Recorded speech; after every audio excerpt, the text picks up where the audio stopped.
Welcome into the Lakers Report by Chat Sports. I'm Jeffrey Cooperstein. Glad to be with you.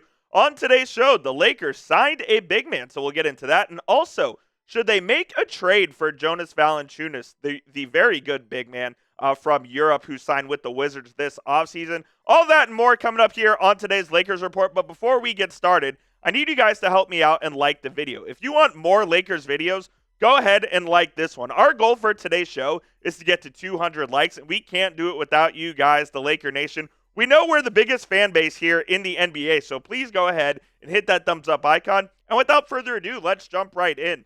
The Lakers did sign Christian Koloko, the big man from Arizona. He signed a two-way contract with the Lakers over the weekend. He spent his rookie season in Toronto, where he played in 58 games and started 19 of them. You can look at the numbers here. They're not fantastic by any means, but he was an early second-round pick out of Arizona that had big promise. He was one of the best defensive big men in that draft class and one of the best rebounders in that draft class as well that showed huge upside with that Arizona team. Now, he did not play last season because he was suffering from blood clots, so that's obviously very scary.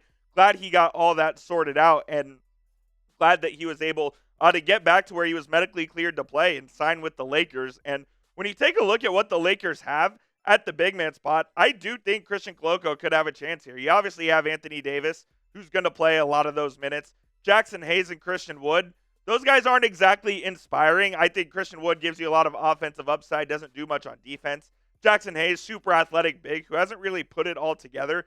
Colin Castleton, the second-year man out of Florida, who I believe is also on a two-way. He can give you some stuff on offense and rebounding, block shots as well. But he's not going to do it at a super high level. So I really do think that if he takes advantage of this opportunity, Christian Koloko could have a chance to play in Los Angeles. Is he going to be the starting center alongside Anthony Davis? Probably not. But could he play 10 to 15 minutes a night on this team where they lack size, especially at that position?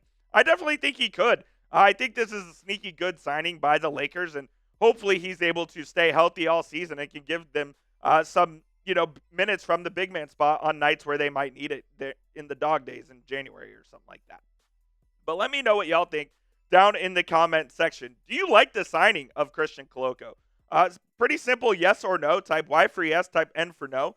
This is going to be the pinned comment on today's show. So when we tell you about our sponsor, which is PrizePicks, go ahead and get your votes in down below. And of course, this show could not be done if it wasn't for our wonderful friends here at PrizePicks. We absolutely love PrizePicks here on the Lakers Report, and they are the easiest and most exciting way to play daily fantasy sports. Unlike other apps on PrizePicks, it's just you against the numbers. All you have to do is pick more or less than 2 to 6 player stat projections and watch the winnings roll in. Get in on the daily action with your friends. Become part of the PrizePicks community today.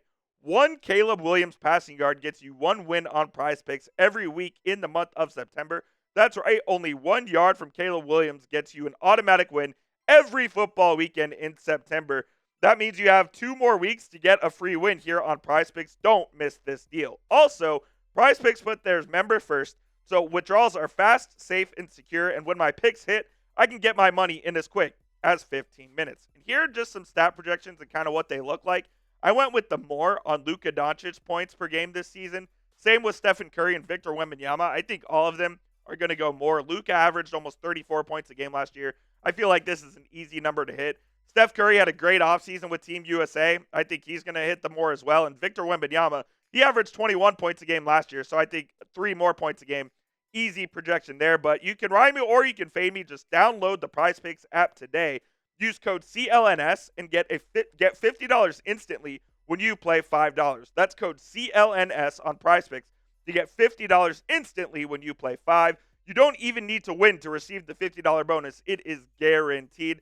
PrizePicks, run your game. On the second half of today's show, I wanted to talk about this ESPN trade rumor that I kind of saw there from Dave McMenamin, who's very plugged in with the Los Angeles Lakers and things going on around the NBA. And he suggested that the Lakers should keep an eye on Jonas Valanciunas, and it's something to monitor for Rob Pelinka and Jeannie Buss going forward. Valanciunas signed a 3-year, $30 million deal with the Washington Wizards in free agency, and the Lakers could be looking at him as a potential trade target. Here's what McMenamin had to say. LA has several assets in its coffers. That's a big word there. It can aggregate in a potential trade for a star. It's 2029 and 31 first-round picks, young talent on affordable contracts such as Dalton Knecht, Jalen Hood-Schifino, and Max Christie, and players on mid-range contracts such as D'Angelo Russell, Rui Hachimura, Gabe Vincent, and Jarred Vanderbilt. So I really think that Valanciunas would be a decent fit in Los Angeles, and they do have the ammunition if they wanted to get it done. When you take a look at how the Lakers have won their last 3 NBA titles, go back to the 2009 and 2010 titles where they won with Kobe. They had 2 big men in Pau Gasol and Andrew Bynum. Go back to the last title they won. They were playing a lot of Anthony Davis at the 4 as well, and they had Dwight Howard at the 5, and they had a bunch of other guys that they rotated. The Lakers are always a team that plays with 2 big men, and if you could pair Jonas Valanciunas alongside Anthony Davis, I think it would make this team very dangerous. And Valanciunas is no scrub. He averaged 17 points a game back in 2021 with Memphis. He's always going to average around 10 boards a night. Now, last year, he played in all 82 games, which I think is something the Lakers desperately need, given their 2 best players are very, not injury prone, but they need rest in LeBron James and Anthony Davis. We know those guys aren't playing all 82. Averaged 12 and 8 last year as well, 56% from the field in about 24 minutes. I think if you could get similar production there from Valanciunas on the Lakers, he could be exactly what they need. You don't want Anthony Davis playing all the minutes at the 5. I think he's expressed a desire multiple times to play at the 4. And if you could find a starting center to put alongside him, move LeBron down to the 2, and then you could play Austin Reeves, or move LeBron down to the 3, you could play Austin Reeves at the 2. You could rotate whoever you want at the 1. I think it's a very intriguing lineup and intriguing proposition.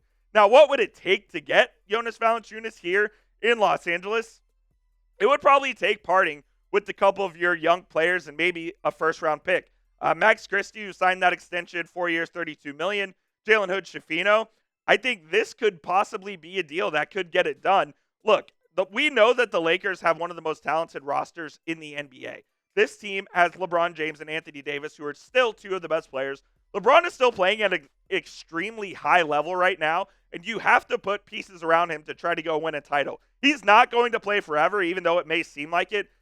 I don't think he's going to Tom Brady until he's 45 years old. You have to maximize the talent on this roster as soon as possible, and I think doing a deal like this at the NBA trade deadline could be something that Rob Pelinka and Jeannie Buss would be interested in to try to maximize the talent on this roster. And the West is extremely deep. You have teams like the Dallas Mavericks, the Denver Nuggets, the Oklahoma City Thunder, the Minnesota Timberwolves that you have to overcome in order to make the NBA Finals. So you have to load up, basically. It's an arms race here in the Western Conference. And if the Lakers make this deal, I think they would put themselves in a pretty good position here. Would you guys do this trade, though? Let me know down in the comments. Type A for accept, type D for decline. Would you take Jonas Valanciunas on the Lakers for Jalen Hood-Schifino, Max Christie, and that 2029 first-round pick? Let me know. And as always, please be sure to hit that subscribe button. Like I said, if you want more Lakers videos, the easiest way you guys can help us accomplish that is by subscribing, hitting the thumbs up icon, and commenting down below your thoughts, what you think. YouTube.com/LakersTV is where you can go and find us, and we'll see you soon here on the Lakers Report.